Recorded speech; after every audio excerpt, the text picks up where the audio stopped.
everyone, Domino Jack here with another Diablo Immortal video for you. So you've been playing the game, you've gotten through the main storyline, and you have hit Paragon. Now what? There is a lot of endgame content to keep you busy, and we are going to go over some of what there is to do in this video. First up, let's talk about Paragon Levels. Once you hit level 60 in the game, you will start to gain Paragon Levels. Your Paragon level is indicated next to your profile picture, here in blue, or if you open your inventory, in blue, next to your level 60. Every server has a server Paragon level. This moves up by 2 Paragons every day, and if you are below the server Paragon level, you will get an XP bonus, like I am here with a 400% bonus. If you are around the server Paragon level, your bonus will have disappeared, and if you are above the server Paragon level, you will get reduced XP to slow you down.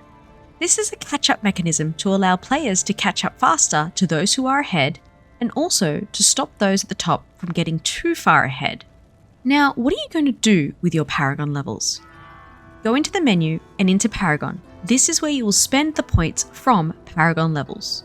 You get 1 point to spend per level up. You can spend your points in whichever Paragon tree you want, but you can only activate 1 Paragon tree at a time. You will notice there are also more Paragon trees to unlock as you reach higher levels. Your Paragon points can be spread out across different trees to get the increased attributes, but whichever one you have active, you will receive the specialization skills from that specific tree. You can see where your attribute bonuses are assigned at a glance using the book on the left, and you can click the eye if you find it easy to view icons over text. You can also reset your Paragon points once every 7 days. You can reset it and reassign all points.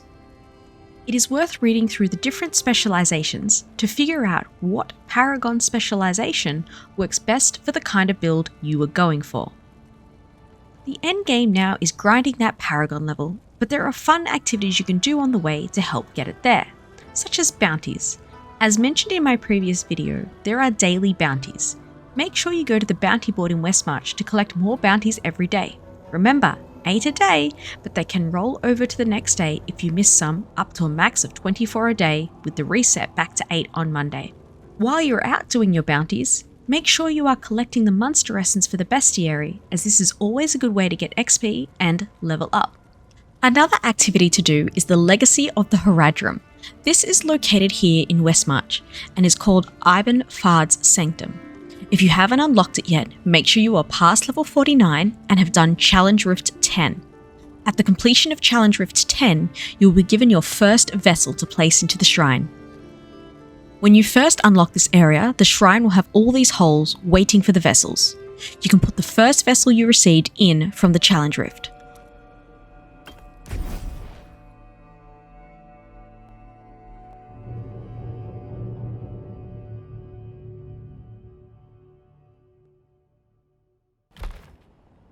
All the empty slots for the other vessels will tell you where to find them when you click on them. Once you have found them all, it will then look like this. You can then continue through the Sanctum, defeating enemies, collecting keys, and then opening chests at the end. Keep in mind, you do not have to have all the vessels in yet before you do the rest of the Sanctum every day. You can go and run it every day while you are still collecting the extra vessels. The first chest is always free at the end of the Sanctum, and then the cost of opening each chest increases. To open all the chests, including those in the end room, it will take you 377 aspirant keys, or you can pay platinum to open the chests. The culling stones you receive from opening the chests are to be used to upgrade the vessels. Each vessel affects different attributes. You can see on the left here exactly what you have upgraded as you go along. Alongside pushing Paragon levels, you are going to want to be grinding for better gear and leveling it up. Besides legendaries, you can now start to get set items. Set items can be equipped in your secondary gear slots, so the gear here on the left. You can see here I have 4 green items which are set items. This set is the Shepherd set. There are 6 items for every set, and you can find out where to find other set items that match your set by clicking this magnifying glass item. When you click this, it will open up this pop-up that will tell you which dungeon and what hell difficulty level you need to grind to find that item. It is a rare drop, so don't expect to find the set items first go. You'll need to do a fair few runs to get them. Once you have 2 of the set items equipped, the first attribute is unlocked. 4 items unlock the second property, and 6 of the same unlocks the final. There are a few different set items for each class. Pick the one best for your build. I have the Shepherd set equipped here because I am using a lot of summons in this Necromancer build, so it makes sense to use the set that buffs them. Here is another set I could equip, if I wanted to, the Mountebanks set. I can see here the properties I would gain if I did have this set equipped instead. You will also be finding better legendary gear as you progress through the Hell levels and reach higher Paragons. If you are struggling to find some of the legendary gear, remember to visit the Rarities and Antiquities seller to buy mystery items from them. I use any unwanted coin here, but I always stop once I get a legendary item or once the payment increases. Besides set gear and better legendary gear, you can also now equip charms. You would have already started collecting these from having finished bounties, but wouldn't have been able to equip them until you hit a higher level. Charms apply skill bonuses. A lot of charms you will find aren't relevant to your class, and your best option for those is to salvage them with the Charms Craftsman, then upgrade a charm to level 5, extract it for a skill stone, and then sell that on the market, unless you're going to use it. You do want to try and level up your own charm with skills your character will use. You can see here I have 4 out of 5 skills that are specific for a Necromancer, with 1 which is for a monk, which doesn't help me. I need to get charms, salvage them to then upgrade a charm with the right skill buffs, then extract to get a skill stone, then imbue the one I have to try and get the correct new skill on it. Or I can buy the skill stone I need at the market. You can sell and buy gems and skill stones at the market. The better the gem or skill stone, the more platinum you can get for it, or you will have to spend for it. Some items when listed have a waiting period as well, so you can add items to your watch list, and if you turn on notifications, you'll be notified that the items you are watching are available to buy. The market is a great way to earn more platinum by selling gems and skill stones you won't use. Keep in mind, not all gems can be sold. The gems with the marketplace symbol in the top left corner of them, these ones can be sold, the others cannot. Once you equip a gem as well, it can no longer be sold, so make sure you don't equip a gem if you are thinking of selling it. Another thing that you can do before the endgame but will continue doing in endgame are Riffs. There are 2 types of Riffs, Challenge and Elder. They both unlock as you progress through the game and both offer different things. Elder Rifts can be modified by crests, which will modify the rift in different ways, both positive and negative. Once you complete the rift, and provided you do it within the time frame shown here on the left, then you will receive the rewards. If you put in rare crests, you will get runes and a chance at a gem.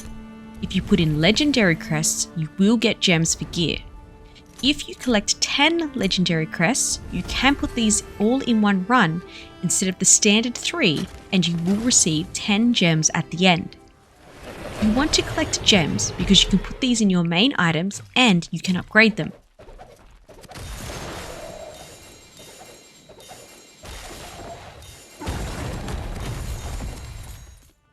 It can take a lot of gems to upgrade higher ranked gems, so you will keep running rifts to get more runes and more gems. The runes can be used in different ways. You can use them to craft gems with the Apprentice Jeweler or buy a legendary crest. The fading embers you receive from running the Elder Rift, you can trade in for more far runes or other runes that you need. I will also note you can buy a legendary crest from the crest merchant once a week using platinum after you complete a warband raid that week. You get 300 platinum a day from earning 120 battle pass points in the daily activities and opening the last chest. You can also buy a legendary crest from the Hilts trader once a month. Every day when you go to the Elder Rift, you will also receive a free rare crest. Challenge Riffs are the other type of rift here in Westmarch. You want to do these rifts mainly to get the enigmatic crystals that you use to level up your secondary gear. There are leaderboards with these rifts, but to be honest, I wouldn't worry too much about them unless you're at the top Paragon server level, have the best gear, and the best gems. Another late game thing are world bosses and world events. Some of the events and bosses are easy to get to and do. Others can be quite challenging. Events like the Haunted Carriage have set times they appear, as you can see here. On the other hand, the Golem and Hydra in the library are entirely random. Someone needs to find the 5 pages to create the tome, and then when they use it, get lucky that it summons the Hydra or Golem. You then need to be in the library to get a notification that it will arrive, or hope that someone writes in one of the chats, such as World or Shadow Chat, that it has spawned, so you can quickly run over there to join. I definitely recommend joining in world events and bosses when you can, however, as you get enchanted dust from these, which you need to upgrade legendary gear, and you also can get legendary gear drops. There are also limited time events that run that you can be involved in. At the moment, one of the events running is the Fractured Plane. This is an area where you go in and you are given set skills for your class. Along the way, you pick up items that buff the skills you have, and you get rewards for clearing levels 5, 10, and 15 each week. I actually really like this event because I can run it solo and I am not being compared to other high-level players. There is a lot of content I still haven't gone over, such as the Shadows and the Immortals, the Heliquary, and other PvP content. I will be doing more content that will go over these. If there is anything I have not gone over so far in my first 2 Diablo Immortal videos, let me know in the comments. What would you like to know about Diablo Immortal?